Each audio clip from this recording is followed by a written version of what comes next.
الأنبياء والمرسلين أما بعد فأعوذ بالله من الشيطان الرجيم بسم الله الرحمن الرحيم قال الله جل جلاله وعم نواله ليسوا سواء من أهل الكتاب أمة قائمة يتلون آيات الله آناء الليل وهم يسجدون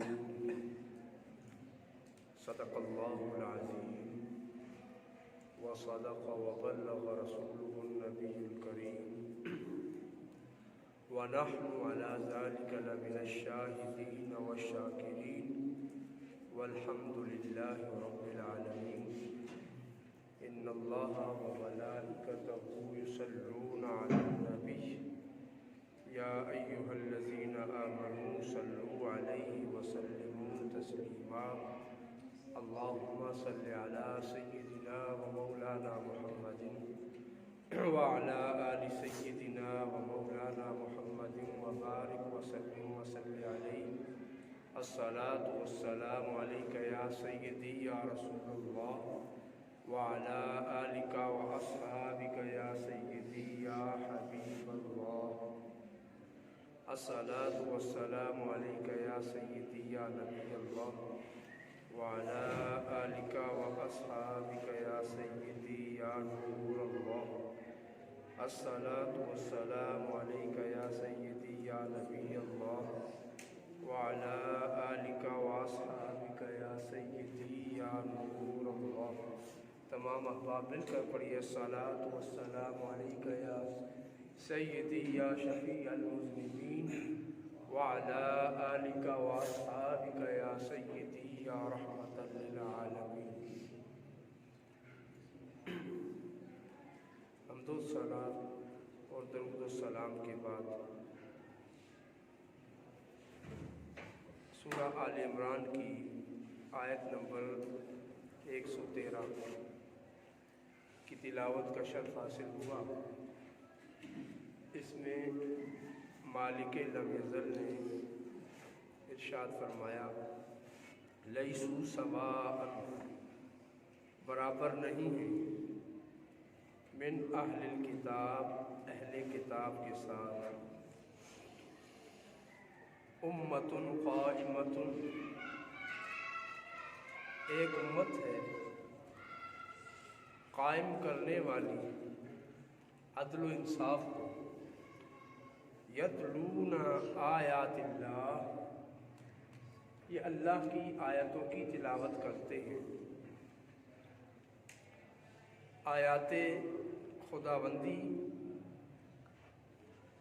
پڑھتے ہیں، آناء اللیل، رات کی تنہائیوں میں، رات کے اندھیروں میں، رات کی گہرائیوں میں، وَهُمْ يَسْجُدُونَ، اور وہ سجدے کرتے ہیں۔ یعنی اہل کتاب جو ہیں جنہیں امت محمدیہ سے پہلے کتاب دی گئی ہے، جنہیں یہود و نصارہ کہا جاتا ہے، وہ یہود و نصارہ جو اس وقت نبی کریم صلی اللہ علیہ وآلہ وسلم کے دور میں موجود تھے، اور اس دور میں ان یہود و نصارہ نے حضور کی دعوت کو سنا، پہچانا اور ماننے سے انکار کر دیا۔ یہ ان منکرین کی بات ہو رہی ہے کہ یہ یہود و نصارہ لیسوا سواء، یہ برابر نہیں ہے، من اہل الکتاب، جو اہل کتاب ہیں یہ امت محمدیہ کے برابر نہیں ہے۔ یتلون آیات اللہ، کہ یہ امت اللہ کی آیتیں پڑھتی ہے، آناء اللیل، رات کی گہرائیوں میں۔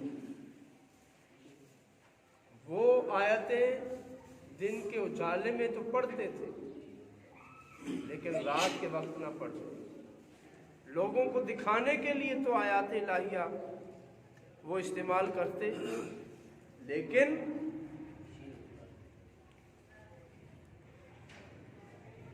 پھر کیا ہوتا، رات کی تنہائی میں، گہرائی میں جب رات کا وقت ہوتا تو وہ آیات کی تلاوت نہ کیا کرتے۔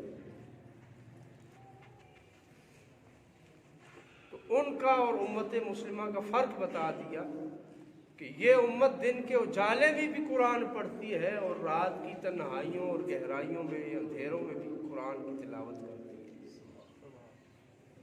وَهُمْ يَسْجُدُونَ، اور یہ سجدے کرتے ہیں۔ اس آیت مبارکہ میں اس تلاوت قرآن سے مراد مغرب اور عشاء کے درمیانی وقت کو لیا گیا کہ مغرب میں بھی یہ قرآن پڑھتے ہیں، عشاء کی نماز میں بھی یہ تلاوت آیات کرتے ہیں۔ وَهُمْ يَسْجُدُونَ، اور یہ سجدے کرتے ہیں، یعنی نماز پڑھتے ہیں۔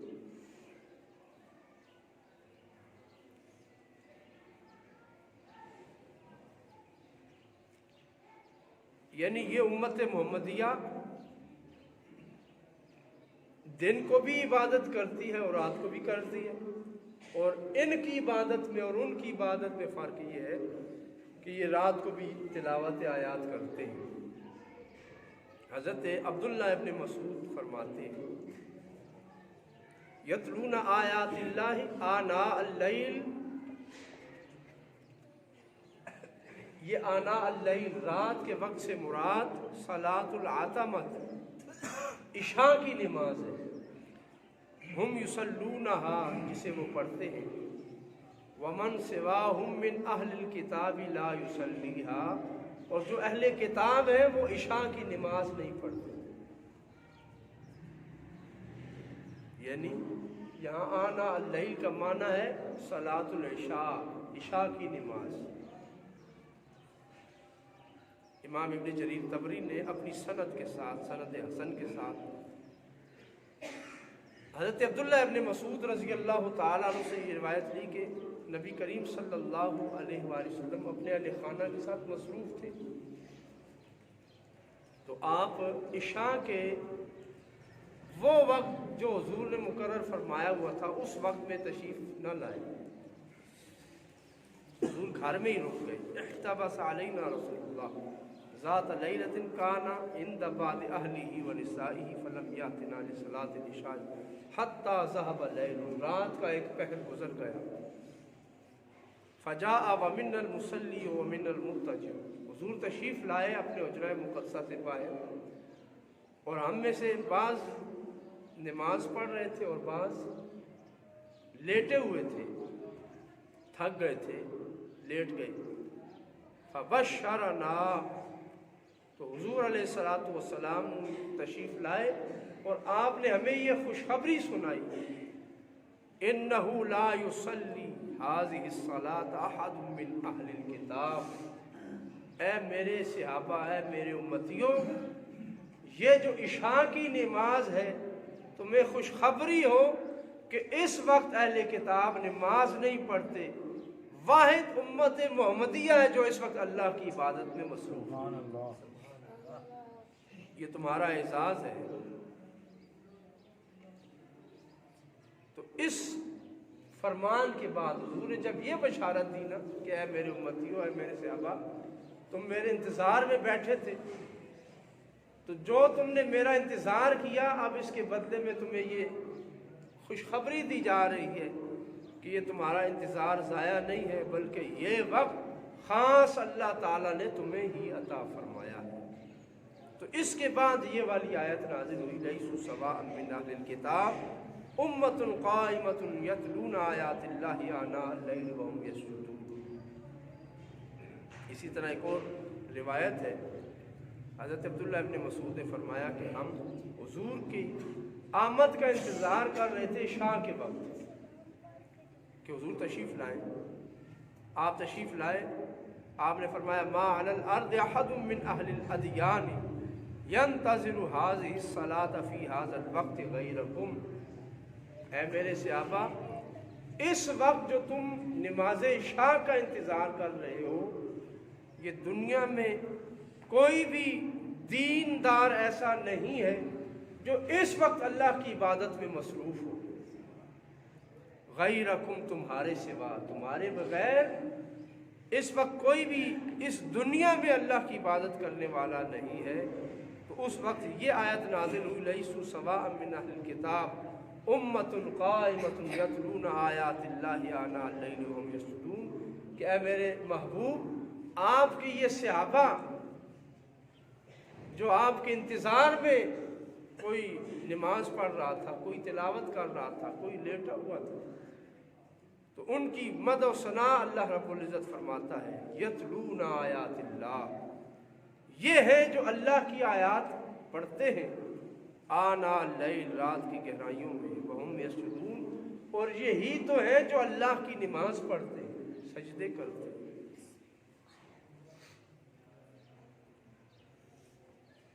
اور بعض مفسرین نے اس کا معنی مغرب اور عشاء کے درمیان پڑھے جانے والے نوافل اور تلاوت قرآن کو لیا ہے۔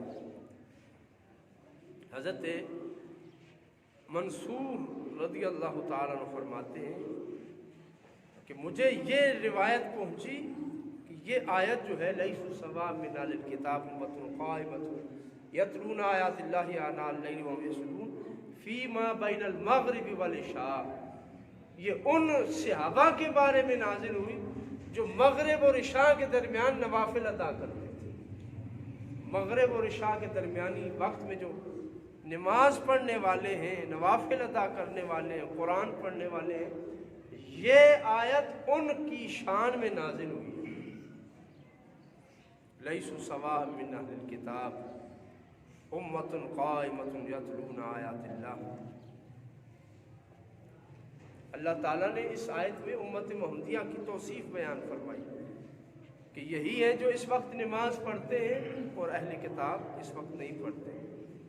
اور اہل کتاب کون ہے؟ کافروا باللہ ورسولہ، انہوں نے اللہ اور اس کے رسول کا انکار کیا۔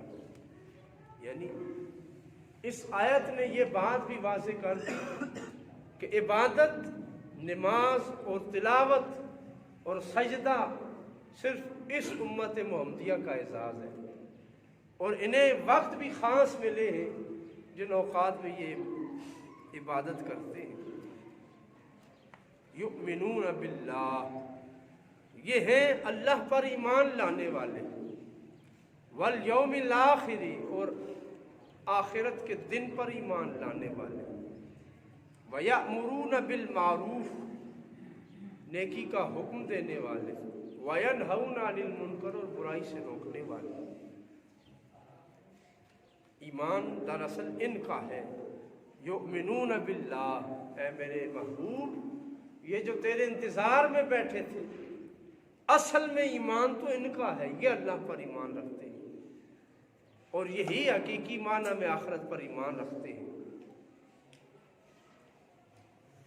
ویسے تو ہر کوئی کہتا ہے میں مومن ہوں، سب کا یہی دعویٰ ہے، یہودی بھی کہتے ہیں ہم مومن، نصارہ بھی کہتے ہیں ہم مومن، وہ کہتے ہیں ہم نیکی کا حکم دینے والے، ہم بھلائی کی تلقین کرنے والے، برائیوں سے روکنے والے۔ لیکن اللہ رب العزت تعریف و ثنا کن کی بیان فرما رہے ہیں؟ ہر کوئی کہتا ہے کہ ہم اللہ کے بندے ہیں، لیکن اللہ کن کو اپنا بندہ قرار دے رہا ہے؟ اپنے محبوب کے امتیوں کو۔ یؤمنون باللہ، یہی ہے جن کا ایمان اللہ پر ہے، خالص جن کا ایمان ہے، اور حقیقت میں آخرت کے دن کو بھی یہی ماننے والے ہیں۔ اور نیکی کا حکم بھی یہی دینے والے ہیں، برائی سے بھی یہی روکنے والے ہیں۔ وَيُسَارِعُونَ فِي الْخَيْرَاتِ، خیرات نیکیوں میں سبقت لے جانے والے بھی یہی ہیں۔ وَأُولَٰئِكَ مِنَ الصَّالِحِينَ، اور صالحین بھی یہی ہیں۔ اللہ کی بارگاہ میں جو لسٹ صلحاء کی، ایمان والوں کی بنی ہوئی ہے، اس میں اے محبوب آپ کے ان صحابہ کا نام ہے اور آپ کے امتیوں کا نام ہے۔ یہی نیکی میں جلدی کرنے والے ہیں۔ نبی کریم علیہ السلام کے ایک صحابی، جنگ چھڑی ہوئی تھی اور آپ کہ ایک صحابی کی جیب میں کچھ کھجوریں تھیں، وہ آپ نے نکالی، وہ تناول فرمانے لگے، کھانے لگے۔ تو حضور علیہ السلام ارشاد فرما رہے تھے کہ اے میرے صحابہ، اس وقت جنت تمہارا انتظار کر رہی ہے، جنت تمہارے قریب ہے، جنت تمہارے انتظار میں ہے۔ تو صحابی نے عرض کی یا رسول اللہ صلی اللہ علیہ وسلم، اگر میں یہ کھجوریں تناول کر کے جنگ میں جاؤں اور شہید ہو جاؤں تو پھر؟ حضور نے کہا پھر بھی تو جنت ہے۔ تو صحابی وہ جو کھجوریں کھا رہے تھے، آپ نے کہا پھر تو مجھے کھجوریں کھانے میں دیر ہو جائے گی، جنت میں میں پہلے پہنچوں۔ کھجوریں پھینک دی اور جنگ میں گئے اور شہید ہو گئے، اللہ کی بارگاہ میں سبحان اللہ، اپنا کھانا بھی قربان کر دیا۔ یسارعون فی الخیرات، یہ نیکی کرنے میں سبقت لے جانے والے ہیں، نیکی کرنے میں یہ دیر نہیں کرتے، اسراع، تیز رفتاری کے ساتھ یہ نیکی کرنے والے ہیں۔ حضور علیہ السلام کے ایک صحابی اپنا مکان بنا رہے تھے، مکان بناتے ہوئے دیوار سیدھی کرنے کا پروگرام بنایا، تو دیوار سیدھی اگر کرتے تو درمیان میں ساتھ والے کا ایک درخت آ رہا تھا۔ تو حضور کے صحابی گئے، کہا کہ اگر یہ تھوڑی سی جگہ مجھے دے دو، میری دیوار سیدھی ہو جائے گی۔ تو وہ یہودی تھا، وہ کہنے لگا کہ میں نہیں دیتا۔ نبی کریم صلی اللہ علیہ وآلہ وسلم کی بارگاہ میں صحابی حاضر ہے، یا رسول اللہ صلی اللہ علیہ وسلم، میری دیوار سیدھی ہوتی ہے اگر یہ شخص مجھے ایک درخت کی جگہ دے دے، یہ درخت اکھاڑ دوں اور میری دیوار سیدھی ہو جائے گی۔ تو حضور نے فرمایا چلو سفارش کرتے ہیں۔ حضور تشریف لے کے سفارش کی، اس نے انکار کر دیا، اس نے بھاری قیمت لگائی، ہاں ایک شرط پہ دوں گا، اتنا مال مجھے دو۔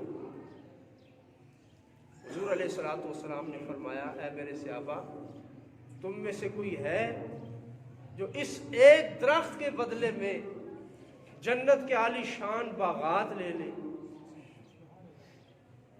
حضور کے ایک صحابی تھے، کھڑے ہوئے عرض کی یا رسول اللہ صلی اللہ علیہ وسلم، میں حاضر ہوں، میں یہ خریدتا ہوں۔ وہ صحابی کہنے لگے اے یہودی، تو دیکھتا ہے جانتا ہے کہ میرا فلاں جو باغ ہے کتنا قیمتی ہے، وہ اگر تجھے اس درخت کے بدلے میں دوں تو کیا تم لے لے گا اور یہ درخت دے دے گا؟ اس نے کہا وہ تو بہت قیمتی ہے، تو شاید مذاق کر رہا ہے۔ صحابی کہنے لگے میں مذاق نہیں کر رہا، وہ باغ جو ہے وہ تیرا ہوا، یہ ایک درخت کی جگہ مجھے دے دے کہ میرے نبی نے اس کے حاصل کرنے کی سفارش کی ہے اور اس پر جنت کی بشارت دی ہے، میں یہ لے کے رہوں گا۔ تو نبی کریم صلی اللہ علیہ وآلہ وسلم کے اس غلام نے اپنا وہ قیمتی باغ حضور کی بارگاہ میں قربان کر دیا، ایک درخت کے بدلے میں دے دیا، تھوڑی سی جگہ کے بدلے میں، یعنی ایک پورا باغ اور قیمتی ترین باغ صرف کس لیے قربان کیا جا رہا ہے کہ رسول اللہ صلی اللہ علیہ وآلہ وسلم چاہتے یہ کہ میرے صحابی کی دیوار سیدھی ہو جائے، اس غریب کا کام ہو جائے، اور حضور نے سفارش بھی کر دی۔ تو وہ حضرت ابو دہدہ صحابی تھے، انہوں نے کہا وہ باغ تیرا ہوا، تیرا ہو گیا باغ۔ تو نبی کریم صلی اللہ علیہ وآلہ وسلم نے فرمایا کہ اے ابو دہداہ، تجھے جنت میں بھرے ہوئے باغات اور ایسے کھجوروں کے باغ، ایسی کھجوروں کے درخت کہ جن کی شاخیں ثمرات پھلوں کے ساتھ لدی ہوئی ہیں اور زمین کے ساتھ لگ رہی ہیں، مبارک تجھے مبارک۔ حضور کے صحابی اب فوراً اٹھے وہاں سے، اپنے اس باغ میں گئے، اپنی بیوی سے کہنے لگے کہ اے حضور کی غلام اور حضور کی کنیز، تجھے بشارت ہو کہ ہم نے اس باغ کے بدلے میں جنت میں باغ خرید لیا ہے، حضور نے ہمیں باغ دے دیا ہے۔ وہ حضور کی صحابیہ کہنے لگی کہ یقیناً آپ نے کبھی بھی نقصان کا سودا نہیں کیا، خسارے کا سودا نہیں کیا، یقیناً اللہ رب العزت ہمیں اس دنیا میں بھی سرفراز فرمائے گا اور آخرت میں بھی جنت عطا فرمائے گا۔ یسارعون فی الخیرات، یہ نیکیوں میں جلدی کرنے والے ہیں۔ یہ بھی نہیں سوچا یہ تو تھوڑی سی جگہ ہے، اتنا بڑا باغ جو اس کے بدلے دے رہا ہوں، وہی باغ حضور سے عرض کر دوں یا رسول اللہ وہ میرا باغ اس صحابی کو دے دے اور اس کا مکان کھلا ہو جائے گا۔ نہیں، بلکہ یہ بتا دیا کہ مومن جو ہے وہ سودے بازی میں لیت و لال نہیں کرتا، دنیا کا فائدہ نہیں دیکھتا، بلکہ محبوب کی رضا دیکھتا ہے۔ نبی کریم صلی اللہ علیہ وآلہ وسلم کہ ان صحابہ کی مدح اور تعریف اللہ فرماتا ہے یؤمنون باللہ، یہی ہیں جن کا ایمان اللہ پر ہے، والیوم الآخر، اور آخرت پر ہے۔ آخرت پر حقیقی ایمان انہی کا ہے کہ یہ موت کو بھی سینے سے لگائے ہوئے ہیں۔ اللہ پر ایمان بھی حقیقی یہی رکھتے ہیں کہ اس راہ میں مال کی قربانی دینی پڑے وہ بھی دیتے ہیں، جان کی قربانی دینی پڑے وہ بھی دیتے ہیں۔ تو اللہ رب العزت فرماتا ہے اہل کتاب اور یہ میرے محبوب کے غلام برابر نہیں ہو سکتے، لیسوا سواء من اہل الکتاب، خاص ہے ترکیب میں قوم رسول ہاشمی، کہ یہ امت محمدیہ اپنے فضائل و کمالات میں خاص ہے، دنیا اور دنیا کا ساز و سامان ان کی نظر میں کوئی قیمت نہیں رکھتا۔ جچتے نہیں کنجش کو حمام، اس کی نظر میں جبریل و سرافیل کا صیاد ہے مومن۔ مومن یہ کنجش کو حمام، حمام کبوتر کو کہا جاتا ہے، اور کنجش یہ قیمتی ترین جو پرندے ہیں، جس طرح ہمارے ہاں لوگ پرندے پالتے ہیں، طوطے پالتے ہیں، مور رکھتے ہیں، اعلیٰ قسم کے مرغ رکھتے ہیں، اعلیٰ قسم کے کبوتر پالتے ہیں، تو اقبال نے کہا مومن کی یہ شان نہیں ہے، اس کی نظر میں تو یہ جچتے ہی نہیں ہے۔ مومن شکار کرتا ہے تو جبریل و سرافیل کا کرتا ہے، جبریل و سرافیل کا صیاد ہے مومن۔ مومن کی تو یہ شان ہے کہ اس کی نظر میں یہ دنیا اور دنیا کا ساز و سامان کچھ وقت نہیں رکھتا۔ یؤمنون باللہ، بلکہ یہ اللہ پر ایمان رکھتا ہے، والیوم الآخر، اور آخرت کے دن پر ایمان رکھتا ہے۔ نبی کریم صلی اللہ علیہ وآلہ وسلم کے صحابہ کی یہ شان ہے کہ جب انگور سے بنی ہوئی اور دیگر پھلوں سے بنی ہوئی شراب حرام کی گئی،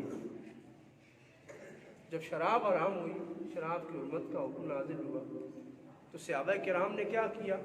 بڑے بڑے مٹکے تھے، وہ شراب بھی بہا دی اور مٹکے بھی توڑ دیے، جن برتنوں میں شراب استعمال کی جاتی تھی وہ برتن بھی توڑ دیے، تاکہ کبھی یاد بھی نہ آئے کہ یہ ہمارا عمل ہوا کرتا تھا۔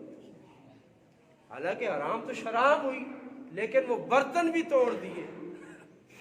اگر کسی کو بیچ دی تھی تو وہ قیمت واپس کر کے شراب واپس لی اور خود اپنے ہاتھوں سے اسے ضائع کی اور تلف کی۔ یسارعون فی الخیرات، مومن نیکی کرنے میں جلدی کرنے والے ہیں۔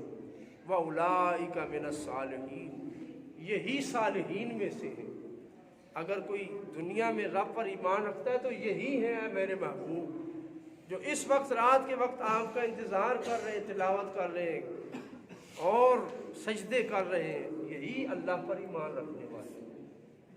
ان صحابہ کی اللہ رب العزت تعریف و ثنا بیان فرماتا ہے۔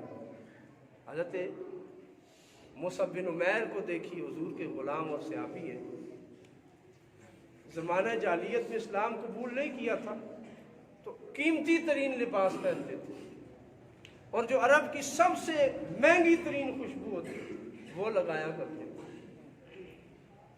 اعلیٰ قسم کے لباس پہننے میں حضرت مصعب بن عمیر کا ثانی کوئی نہیں تھا۔ قیمتی ترین خوشبو، سونگھنے والے سونگھتے تو پتہ چل جاتا کہ یہ مصعب بن عمیر ہے۔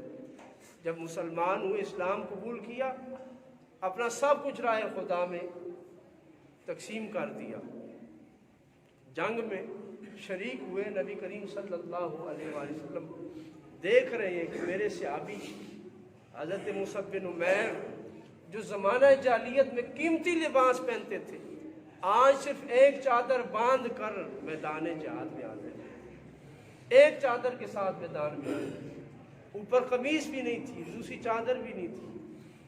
تو آپ کی جب شہادت ہو گئی تو اس کے بعد صحابہ کرام رضوان اللہ تعالی علیہ مجمعین کے سامنے جب کھانا آتا تو صحابہ رو پڑتے، حضرت مصعب بن عمیر کو یاد کر کے کہ مصعب بن عمیر تو وہ تھا زمانہ جاہلیت میں قیمتی ترین لباس پہنتا تھا، لیکن جب آخری وقت کفن کا آیا تو ایک چادر تھی اور وہ بھی پوری نہ تھی کہ آپ کو کفن میں لپیٹا جاتا، سر پہ کرتے تو پاؤں ننگے ہو جاتے، پاؤں کی طرف کرتے تو سر ننگا ہو جاتا۔ تو نبی کریم صلی اللہ علیہ وآلہ وسلم کا ان صحابہ نے مثالیں قائم کی جن پر اللہ رب العزت فرماتا ہے یسارعون فی الخیرات، نیکی میں جلدی کرنے والے یہ ہیں، نماز پڑھنے والے یہ ہیں، آخرت کے دن پر ایمان رکھنے والے یہ ہیں، اور اللہ پر ایمان رکھنے والے یہ ہیں۔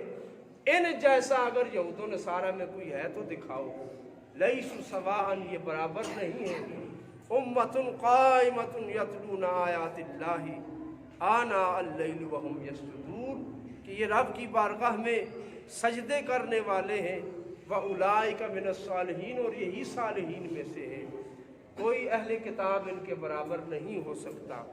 یہ اپنی شان میں واحد و یکتا ہیں، اور یہ اپنا مال، کاروبار، جان سب کچھ قربان کرنے میں اللہ رب العزت کی بارگاہ میں بے مثال ہے۔ صحابہ کرام کی کیا کیا مثالیں۔ ایک صحابی ہیں حضور کے، حضرت شماس رضی اللہ تعالیٰ عنہ، شماس بن عثمان رضی اللہ تعالیٰ عنہ، حضور کے یہ ایسے صحابی ہیں، ایسے جانثار ہیں کہ یہ شہید ہوئے۔ اس جنگ میں حضرت حمزہ بھی شہید ہوئے، حضور نے 70 مرتبہ ان پر تکبیرات کہی، جنازہ پڑھی، لیکن یہ صحابی ہیں، یہ زخمی ہوئے اور دوسرے دن شہید ہوئے۔ حضور علیہ السلام نے فرمایا ان کو ان کے کپڑوں میں لپیٹ کر بغیر جنازہ کے دفن کر دو، میرے صحابی کو جنازہ کی بھی ضرورت نہیں۔ سبحان اللہ۔ حضرت شماس بن عثمان، ان کا عمل کیا تھا کہ جب حضور علیہ السلام میدان جنگ میں تنہا کھڑے تھے، حضور پر کفار تیر پھینک رہے تھے، تو یہ اپنے ہاتھوں سے تیر روک رہے تھے اور گول دائرے میں پھر کر حضور علیہ السلام کا دفاع کر رہے تھے۔ تو نبی کریم صلی اللہ علیہ وآلہ وسلم نے انہیں یہ اعزاز عطا فرمایا کہ اے میرے صحابی جا، تجھے میری تکبیرات کی بھی محتاجی نہیں ہے، اللہ نے تجھے معاف فرما دیا ہے، تیری مغفرت بھی فرما دی ہے، جو تجھے جنت بھی عطا فرما دی۔ یہ ہے صحابہ، یسارعون فی الخیرات، نیکیوں میں جلدی کرنے والے، وَأُولَٰئِکَ مِنَ الصَّالِحِینَ، اور یہ ہے صالحین میں سے، وَمَا يَفْعَلُوا مِنْ خَيْرٍ، یہ جو بھی نیکی کریں، فَلَن يُكْفَرُوهُ، اللہ اسے رد نہیں فرماتا، وَاللَّهُ عَلِيمٌ بِالْمُتَّقِينَ، اور اللہ خوب جانتا ہے متقین کو کہ تقوی والا کون ہے، کس کا تقوی رب کی بارگاہ میں مقبول ہے۔ مالک کائنات ہم سب کو صحابہ جیسا ایمان اور صحابہ جیسا کردار عطا فرمائے کہ جن کی تعریف ان آیات میں ہو رہی ہے، ان الذین کفروا لن تغنی عنہم اموالہم ولا اولادہم من اللہ شیئا، بے شک جنہوں نے کفر کیا نہ بچا سکے گا انہیں ان کا مال اور نہ ہی ان کی اولاد من اللہ شیئا، اللہ سے ذرا برابر بھی۔ یعنی جو کافر ہوئے، اللہ کا انکار کیا، اللہ کے احکام کو اوپر سے پش ڈال دیا، اللہ کے احکام رد کر دیے، اپنا مال بچا لیا، اللہ کا حکم چھوڑ دیا، اپنی اولاد بچا لی، یعنی بندے نے اللہ کے احکام کی تعمیل کرنے کی بجائے اپنے دنیاوی مفادات کے لیے اپنا مال بچایا، اپنا مکان بچا لیا، اپنی جائیداد بچا لی، اپنی اولاد کے فائدے کے لیے یہ سارا کچھ کیا، تو اللہ فرماتا ہے جنہوں نے اپنا مال بنایا، اولاد بنائی لیکن ایمان نہیں بچایا، تو یہ مال اور یہ اولاد انہیں کوئی فائدہ نہیں دیں گے، من اللہ شیئا، ذرا برابر بھی، نہ اس دنیا میں فائدہ دیں گے اور نہ آخرت میں فائدہ دیں گے۔ یعنی یہی مال ان کے لیے وبال جان ہوگا اور یہی ان کی اولاد ان کے لیے رسوائی کا باعث بن جائے گی۔ جو کفر کرتا ہے نہ اسے اس کا مال فائدہ دے گا، نہ اس کی اولاد فائدہ دے گی۔ وَأُولَٰئِكَ أَصْحَابُ النَّارِ، یہ آگ والے ہیں، جہنمی ہیں، ہم فیہا خالدون، اس میں ہمیشہ ہمیشہ رہیں گے، کہ آگ کے ساتھ ان کی مصاحبت اور دوستی ہمیشہ کے لیے ہو گئی ہے کہ انہوں نے رب رحمان کو چھوڑا اور آگ کو اختیار کیا، یہی مال ان کے لیے وبال جان ہوگا اور یہی اولاد ان کے لیے رسوائی کا باعث بنے گی۔ اگر مومن ایمان بچاتا ہے، مال کاروبار اور اولاد اللہ کی راہ میں قربان کرتا ہے، تو اسے رب کی طرف سے انعام ملتا ہے، اللہ کی طرف سے جنت عطا ہوتی ہے، اس دنیا میں بھی وہ سرخرو ہوتا ہے، آخرت میں بھی سرخرو ہوگا۔ لیکن جو اللہ کے احکام کو چھوڑتا ہے، کفر کرتا ہے، تو نہ اس کا مال فائدہ دے گا، نہ اس کی اولاد فائدہ دے گی، چاہے پیچھے سے اولاد جتنا صدقہ و خیرات کرتی رہے اور ویلفیئر کرتی رہے، غریبوں میں مال تقسیم کرتی رہے، اس کا ذرا برابر بھی فائدہ نہیں ہوگا کہ اس نے زندگی میں اللہ کا کفر کیا، اللہ کے احکام کی تعمیل نہیں کی، اس کفر کے بدلے اس کا مال بھی رائے گاں گیا، اس کی اولاد بھی رائے گاں گئی، اور وہ ہمیشہ ہمیشہ جہنم میں رہے گا۔ مالک کائنات ہمیں اپنے مال، اپنی اولاد، اپنی جان اور اپنا سب کچھ اللہ کی بارگاہ میں قربان کر کے اپنا ایمان بچانے کی توفیق عطا فرمائے۔ وآخر دعوانا ان الحمد للہ رب العالمین۔